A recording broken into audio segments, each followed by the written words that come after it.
Welcome to another edition of Journey of Hope.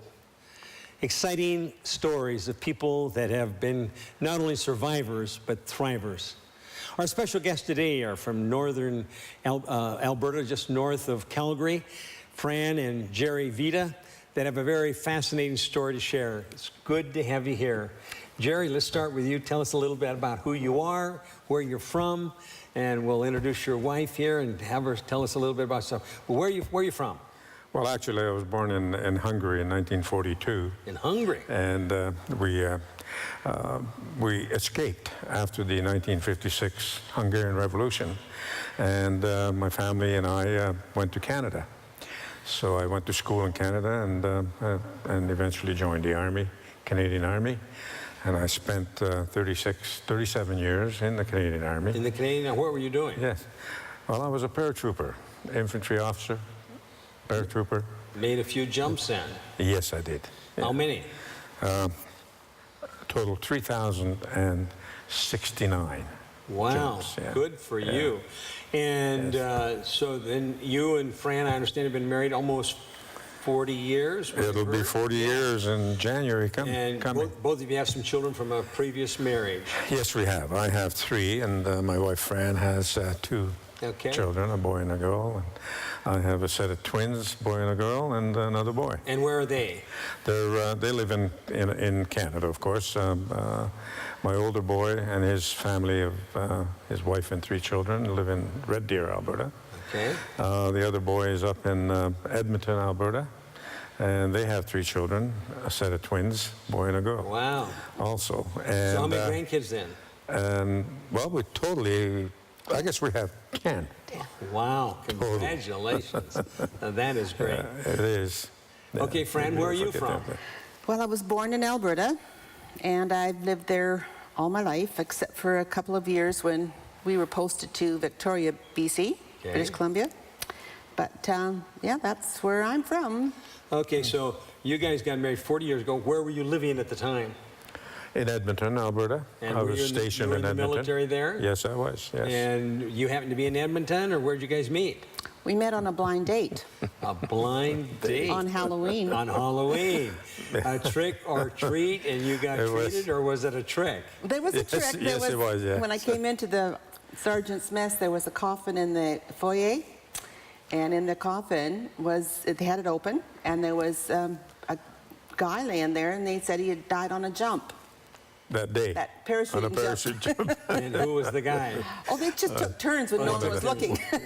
One of the sergeants. Yeah. No kidding. What a trick. Yes. Yeah.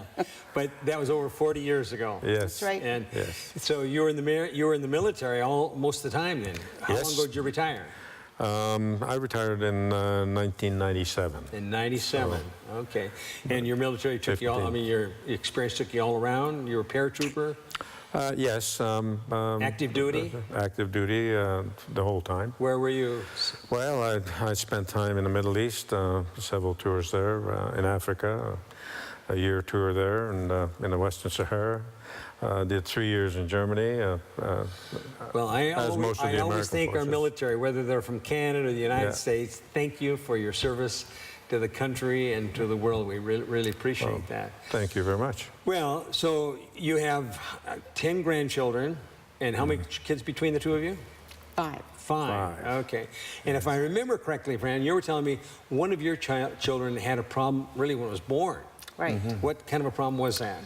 Well, I didn't realize until his 6-week checkup, but he had a thing called patent ductus, which is a duct in the heart that's supposed to close when they take their first breath, and his didn't. So he had to have open heart surgery. That's how they did it back then, when he was 14 months old, and they closed the duct. At the age of 14 months? Right. That had to be a frightening experience. Well, it was very frightening. He was, in the operating room, away from his room for 7 hours, so I was, I didn't know how things were going. Today they do it laparoscopy, but back then it was open heart. And there was no way when the child was born, he was born with the problem. Right. So, were there some complications from that? Before I had him? No. Afterwards? After you had him. Well, yes. He was deaf, totally deaf on one ear and high frequency loss in the other.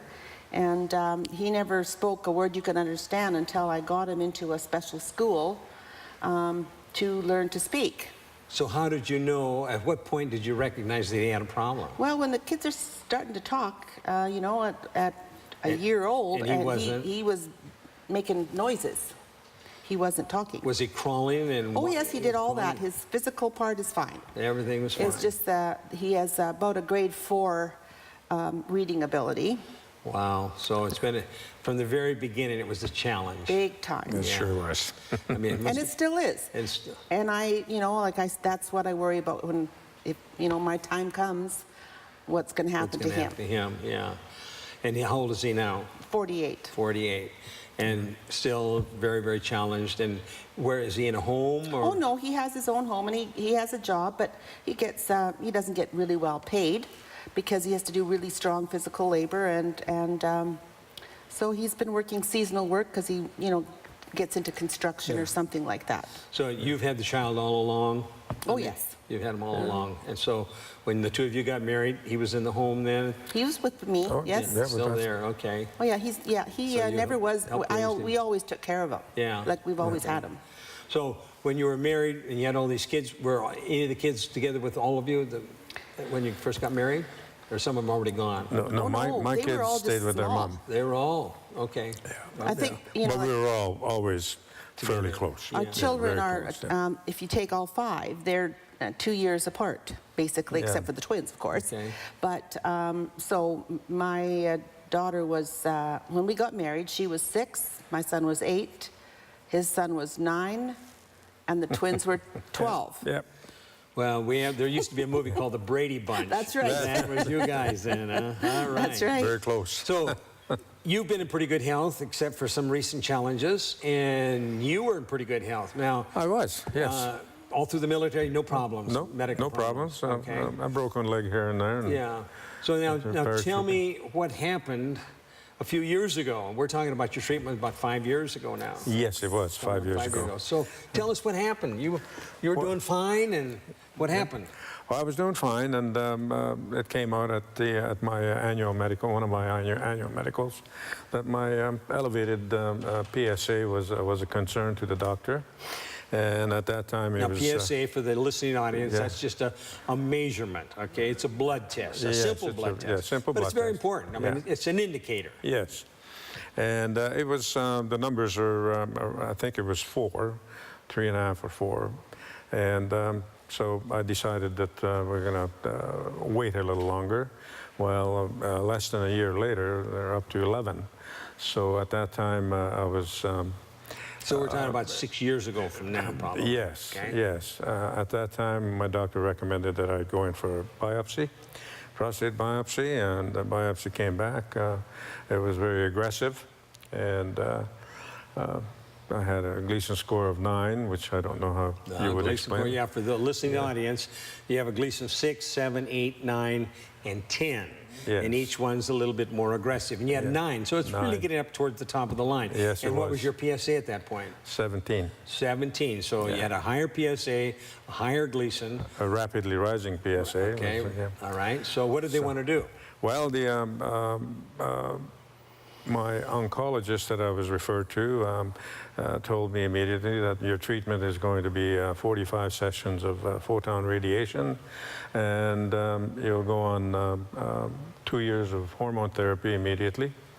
And that was basically it. So when I asked him if there was any other treatment modalities available, what have you, he said, nope, that was it. Kind of cut and because dry. of the- You're going to have the radiation and follow was up it. with Yeah, that was it. hormone And, treatment. but by this time I had through divine intervention, Very important. It's called the divine intervention. I had my I had a DVD of Loma Linda University Medical Where did Center you get when that? it was being constructed, and Well, it was, again, that was the divine intervention. When I left the doctor's office, the urologist office, that announced to me that he couldn't do anything for me because my cancer was too aggressive. He recognized that he couldn't do the surgery. That's right. Too aggressive. Yeah, too aggressive, too old, I guess. Yeah, well, surgery, when it gets to be that aggressive, they don't like to do the surgery. Yeah, yes.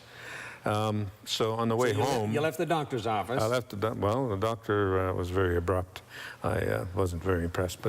But on my way home, as you can imagine, when you get the big C word, what goes through your mind? Devastating news. Yeah, it was pretty devastating. And on my way home, I happened to drive by a friend's place who owns, out in the country, who owns an auto body repair shop. He fixed my truck a couple of times that I banged it up.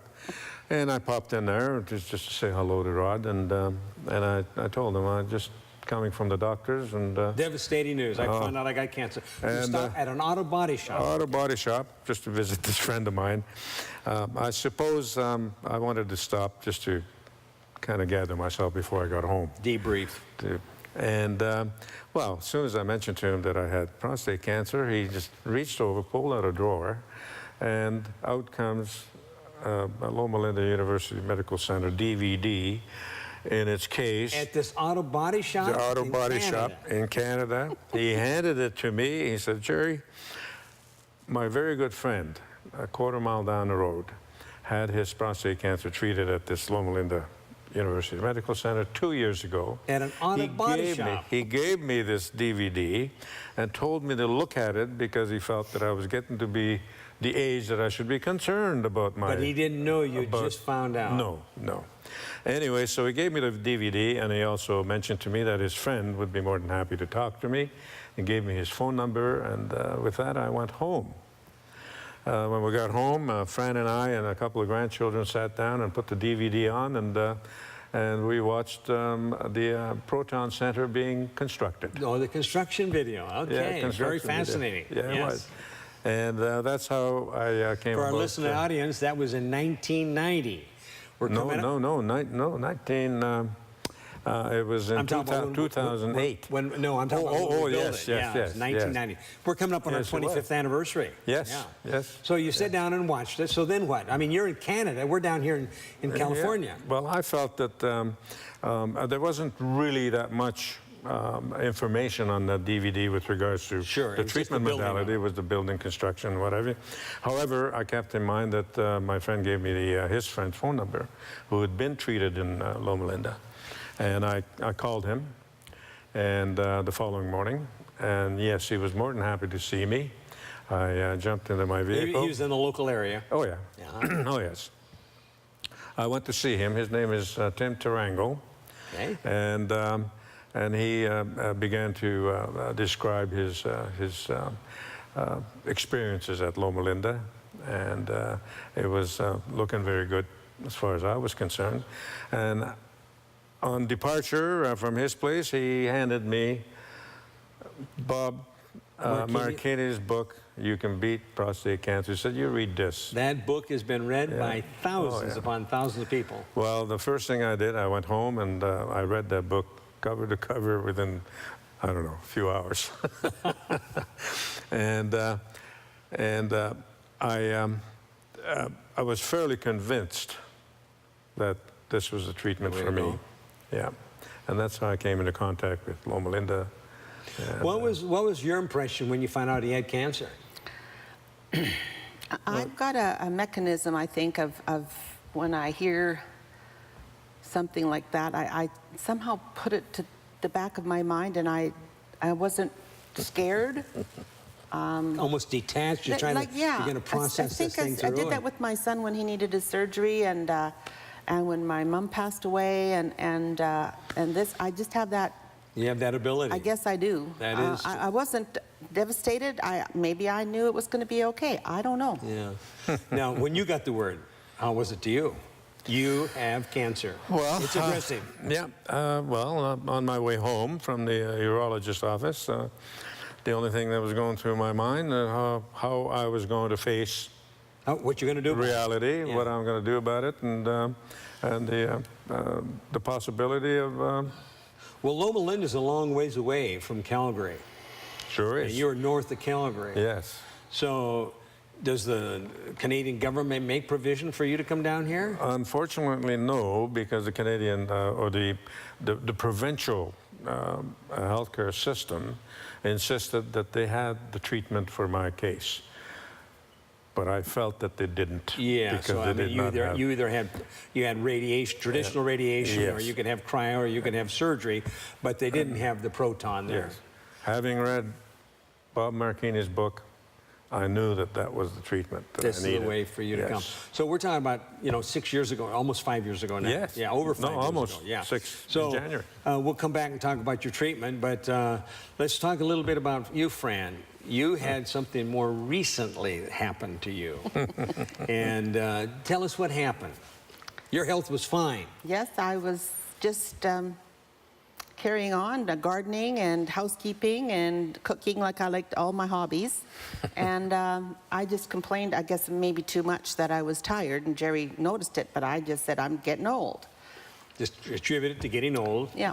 So I ended up having to take Jerry to, when he had surgery on his ankle, he had his ankle fused, This was how long ago now? On the 18th of December. 18th On the of 18th December. of December. Now, our Canadian last year. winters, You'd had an ankle surgery, had a cast on. Yeah, I broke that ankle parachuting in 1969, and since then it was becoming worse and worse, and finally it came down to fusion. Okay, to, so you jumped many, alleviate many the times. pain. You said, oh, Yes. how many jumps? 3,069 Well, times. I guess it's enough to wear out an ankle. Anyway, he had the ankles on, the surgery. the surgery and the cast on. So you're taking him to the doctor's office? I had to drive him to Calgary, which is an hour and some from where we were living, and it was a major blizzard. And They have them in Canada. they have. Yes, they do. Every now and then we get one. Right. That happened to be probably the worst one of many years. Okay. But the big trucks on the highway were just going 15 miles an hour, and vehicles were in ditches everywhere. But I got him to the hospital, and I had my dog in the truck. We have a big dog, and it's like, in Celsius, it was probably minus 30. It was minus 30. And yeah. So I get him to the door, I got him a wheelchair. He could wheel himself to the cast clinic, and I parked the truck, took the dog out for a bit, and came back in, and I wasn't feeling good, so I thought I needed to eat something. So I went down to the cafeteria, and I got something to eat, but I didn't really feel like eating. So I thought, I'll go back to the cast clinic. And I looked at the stairs, and I said, I can't climb those stairs. Got up to the cast clinic, and the nurse, there's RNs up there, of course, and she looked at me and she said, are you all right? And I said, I don't feel very good. And she got me to lay down, and I was in a cold sweat. She took my blood pressure, which was 200 over something else, and they thought I was having a heart attack. Right then, Right and there. there. And I couldn't have a heart attack. There was no, You there was didn't have not a time. convenient time to have a heart attack. I had a dog out in the truck. I had a husband who couldn't walk. And, but she took me to the ER, and I told the ER doctor, like, let's not make a big deal out of this. I'm okay. I thought it was an adrenaline thing, and I still today think it was. But one of my angels was making me get sick in the hospital, and they kept me for 5 days. 5 days. 5 days to check. They did an angiogram. In spite of everything, he was going to work it out all right. But Well, you're in there, yeah. they keep you in there for 5 days. And What did they find out? They found out that I had stenosis in the aortic valve, and it was, Severe stenosis.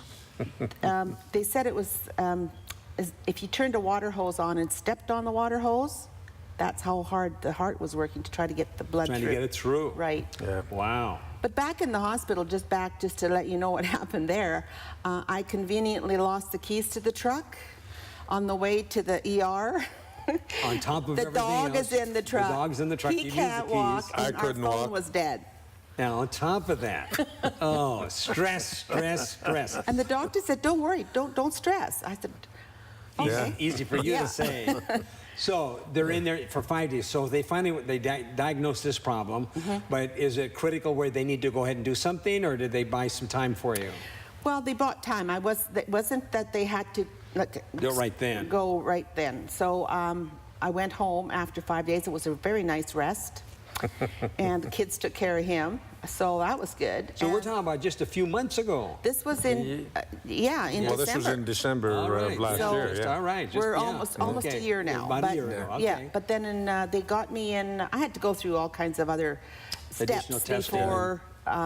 But they booked me for surgery on the 15th of June. Okay. And I had open heart surgery in Calgary. Open heart. In fact, I saw a DVD that you shared where the doctor had Yes. your heart in his hand. Yeah, And Yes. it looked like an awfully big heart. because I have a big heart. Yeah, I know. You Very have a big big heart, but it was an amazing. And then I think you told me that he had smaller hands. Yeah, he had small hands. But it was a big heart. You're all heart. Yeah, I know yeah. that. I know that. So what kind of rehab did you go through? I haven't. You haven't. When are you going to start? I'm not. You're not. She doesn't have time, does she? No, she's rehabbing right now. She's Yeah. rehabbing right now. Well, we are thrilled. You know, God's not through with you yet. And you talked about your angel. I mean, I keep hearing divine intervention in both of your lives Yes. here. That God's got his hand over you. So you came here 5 years ago, Yes. and you were in treatment. I remember you were here about Christmas time because I remember. yes, we were. Well, Yes. I started treatment in November, early November. November, December. That's And the not a last, bad time to be away from Canada. No, it was excellent. Yeah, and did we have any We're- rain? Did we have were any rain? snowbirds You were anyways. snowbirds. Yes. Oh, you were coming down to where Arizona and Yeah, Hemet and usually, yes. yeah. Go When ahead. we were here, I can't remember if it was December or when it was, but you guys had a really big storm here, and you couldn't get home. Rain. Oh, a snowstorm. Yes, Yeah, I big remember snowstorm. that. You Remember that couldn't get one? home. Yes. You're Yeah, right. yeah. I did. In And- fact, I finally got home, and I was the last one to make it up the hill. Yeah. Oh, you did Yeah. get home. I finally Yeah. did. Oh, yeah. okay. A I lot of forgot people, about that. a lot of people had Yeah. to stay in motels. So you were here, and what did you do at Christmas time? Well, Christmas we time had was a lovely Christmas dinner. Yeah, Christmas time was absolutely fantastic. We're invited by yourself to your very home, not only us, but all the people that are in treatment. We've been doing that. This And, year is going to be the 15th year. Can't yes. believe that. And that particular time, I think you had 95 guests. It was one of our high years. And we requested, Fran and I especially requested, that we'd be seated in your bathroom. Well, for our listening dinner. audience, every year we invite the patients home Yes. that don't have a place to go. And we've had as many as 85 or 90 people there. Yes. Tables all through the house. People say, you got a Yes. big house. Well, we have a larger home. Well, we take out the furniture, some of the rooms. Yes. Even we have a table in the master bathroom. That's where we had. Oh, you were that's there. where we Yes, were. that's where we were. I knew that you set that table up, so as soon as I walked in the door, I told your wife, I want to sit in your bathroom for supper. Every year we get a card from people saying, oh, Dr. and Mrs. Martell, the most memorable Christmas we had was spent in your master bathroom. Well, so you were here for probably 9 weeks. Yes, yes. And tell us about the time while you were here, about the Well, treatments. it was fantastic. I had to travel to Loma Linda from Hemet. You're daily. staying over in Hemet, okay, Yeah, which is, for our daily. listening audience, that's just over the hill. Yeah, About daily, 30 daily minutes travel away. about 40 minutes, Yeah. and I golfed with you yourself and Every Wednesday night. and the other patients. Every Wednesday who we were- say for our Yeah, listening audience, ev- it's part of the healing process. Every I Wednesday. emphasize to the wives, it's part of the healing process. Yeah. You need to play golf every week. And we participated, yes, and we participated in the weekly Tuesday night potluck get-together of the patients, which was absolutely fantastic. And the Wednesday. evening get-together, Wednesday usually... evening, we have an educational support group. Yes, that is usually monitored by yourself. Yeah, I or presented facilitate by that yourself. meeting. Yeah. When I talk about to other people, because we're always Yeah. bragging about Loma Linda Right. to everybody, Oh, and what a wonderful place it is. And I say how you people on Wednesday found a way to make everybody laugh, Yeah. because Very important. Yeah. Humor is a part of the healing process here. yeah. For our listening audience, You know, we say that our treatments are either in the gantry or the fixed beam line, but healing is a process.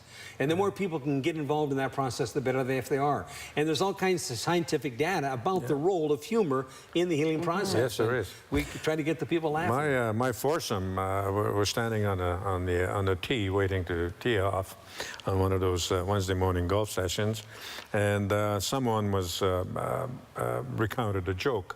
And it was a very good joke, so we all laughed. And when the laughter settled down a little bit, one of the fellows said, well, why are we so happy here? Aren't we all suffering from cancer? Yeah. And then we laughed again. Yeah. Yeah. I mean, it's an interesting dynamic that takes place. People, in fact, we've had people come into the Wednesday night meeting where you got the educational support group, and they were told that there was a group of cancer patients, and they came in and saw everybody laughing and turned around and walked back out. We must be at the wrong meeting. Yeah. That's right. But it's a very important part of the healing process. You know, Loma Linda is one of the 125 health science centers. It's the only faith-based one. And Loma Linda has this undergirding philosophy to make man whole, mentally, physically, spiritually, and emotionally. And so we're treating the whole person. And you're talking about some of the dynamics that are taking place, the Tuesday night potluck, the Wednesday night meeting, the Thursday restaurant tour, and the Drayson Center. Were you able to use the Drayson Center while you were here? No, because we lived in Hemet, so I was traveling back and forth. But I used the gymnasium and the pool and what have you at the we have a large, two large heated pools. RV Did you ever get down to the pool? No. No. Okay. But you know, well, we did in Kemet, over there at the RV park.